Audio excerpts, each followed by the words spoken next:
Welcome to Massive Beers. My name is Matt. We do the beer stuff here, and beer from brewery I haven't had in a little bit of time. Fruit Vigilante from Evergrain. Evergrain Brewing. They are located out of down by those words are hard. Hershey, Pennsylvania. Where are they located actually? Camp Hill. So they're right outside Hershey area, Harrisburg area. And I haven't had any of their beers for a bit. I get over into PA decent amount, so I do see their stuff on shelves. But I used to go out there quite a bit. My dad lived out there. My brother lives out there. But since my dad passed, I haven't really got out to that Harrisburg, Mechanicsburg kind of area. And I just saw this on a shelf. I saw it on a shelf at like this little tiny little mom and pop kind of distro joint that I go to every now and then. And I was like, they had a bunch of Evergrain stuff. I'm like, I'm kind of in a mood for an Evergrain beer. This label kind of struck my fancy. And then I looked it up, and it was released the day before. So I'm kind of pumped to dive in. There's no date in the can, but I looked up on their Instagram, and it was like a day earlier. It's like, yeah, Fruit Vigilante IPA. So let's dive in. What do we have here? I love the can art on here. It says, does not contain fruit, so it's just a kind of a fruit-forward hazy. It says a golden, silky, smooth IPA that tastes like a fruited shake. Double dry hopped with Simcoe, Citra, and New Zealand Motueka hops. Proudly brewed in Camp Hill and central Pennsylvania. They were established in MMXVI. I don't know when that is. I can't do Roman numerals. 6.8%. Yeah, label-wise, this is like just the can is just killer. There's something about the can art, the lineup, kind of reminds me of Usual Suspects, but with fruit on it. So yeah, I really do dig on the can. So we'll see what's what. And this sucker, picked this up like a day or two ago. So we'll see where this sucker shows and proves. Do. Nice. So yeah, A++ on the can art. And as far as that beer goes, that looks like a big, rich, turbid hazy. Just gobs and gobs of just ultra haze on this sucker. So it's big and thick. Just off white, south of khaki colored head. Orange, rich orange kind of glow to it with a bit of that kind of milky, kind of washed out stuff that you typically want on a big old hazy. Let's get a nose.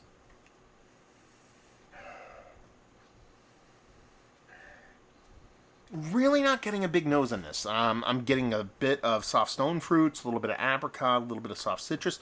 But for how hazy it is and how, kind of very, this is going to be a big beer kind of presentation on there.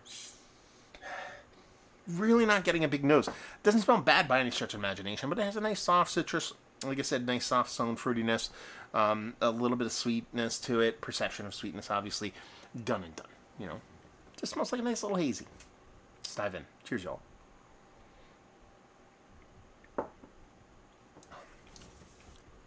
Yeah. Much the same, actually, on the taste.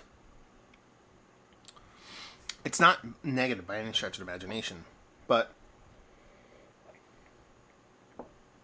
it has a really nice mouthfeel to it. A nice kind of silky, smooth kind of mouthfeel with a nice density to it that is, well, dense and soft and creamy. It's not over the top or heavy or anything like that. It's drinkable. That stone fruit really does come through for me. It really does lean heavily stone fruit for me. The more I kind of sip on it, the more I kind of dig on it. Yeah, heavy peach, apricot, those kind of things going on here. You're getting that citrus that you typically get from most beers. And this kind of nice, kind of underripe, or not underripe, but under pulpy, under bitter, under pithy, kind of orange Julius kind of citrus. But it really is that stone fruit that's kind of leading the way here with this nice kind of full, little peach ringy, but not in a confectionery kind of way, not overly synthetic, and a nice kind of soft, kind of somewhere elevated beyond just a straight up kind of peachiness. So a very ripened kind of peach, with a little bit of let's put a little powder sugar on there kind of thing going on. And that's where the sweetness kind of lies. And probably the best thing about the beer is the way the sweetness lies. It comes off very much as a heavily oated touch of lactose, that kind of beer where it comes off very much kind of soft with those edges kind of shaved off of it.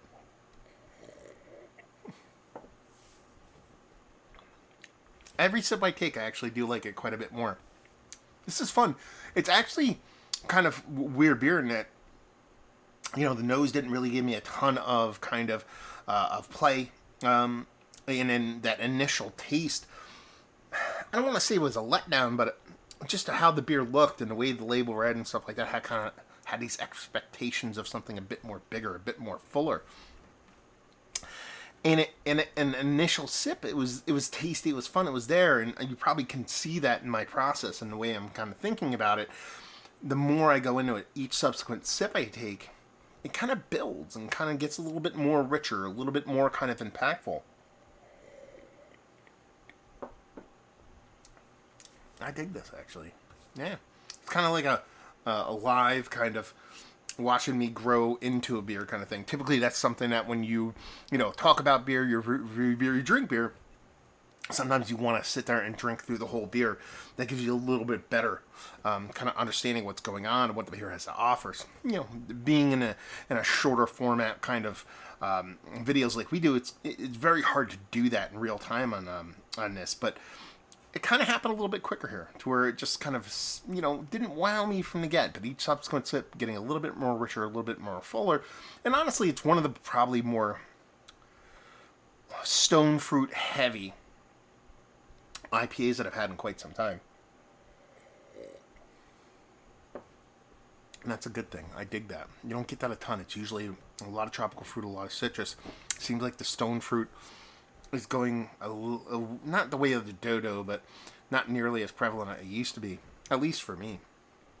But I think this is actually really, really tasty, and it just keeps kind of growing on me with each sip. Yeah, I'm glad I picked this up, man. Really curious to see what something like this would, like, not age, like, long term, but how kind of shelf stable it is, because the way it's drinking right now, I think it doesn't have a sharpness to it that you tend to get on something, I assume, because there's no date in the can. Listen, I'm going to do one of my long form editorials on dates on cans. We'll get to that. So I'm not going to bring it up here, really. But, I typically don't pick stuff up when they don't have dates on them. It's just kind of, especially when you're talking about a hazy IPA, it's kind of, you're playing with fire at that point. But, with this kind of being released or canned via the internet, could have been an older can that was canned previously, for all that I know. But I'm assuming this is the fresher version, because I don't think it would be drinking like this if it was an older version. It's one of those things where you got to do a little bit of legwork when people don't date their cans. And I was expecting to have a little bit of sharpness to it, maybe a little bit of greenness to it, but it's really not there. It's very much a drinkable beer from the get, if it is one of those fresher ones. And honestly, definitely one of the better stone fruit forward kind of hazies I've had in quite some time. Very tasty stuff. Yeah, I don't know what else to say.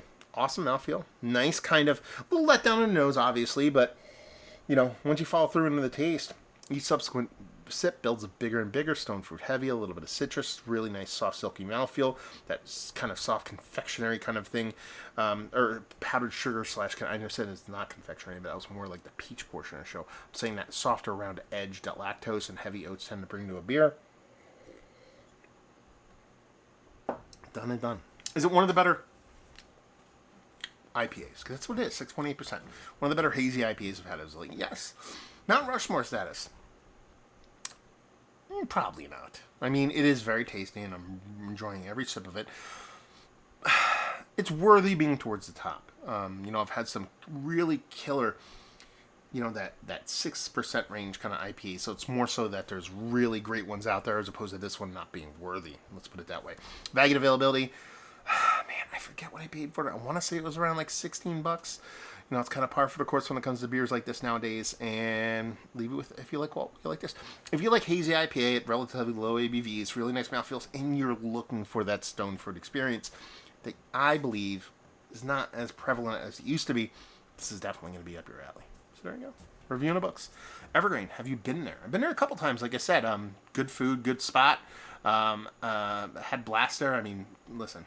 A lot of times when you go to breweries, they tend to be the experience you have there sets a tone for what your thoughts are going to be in the brewery.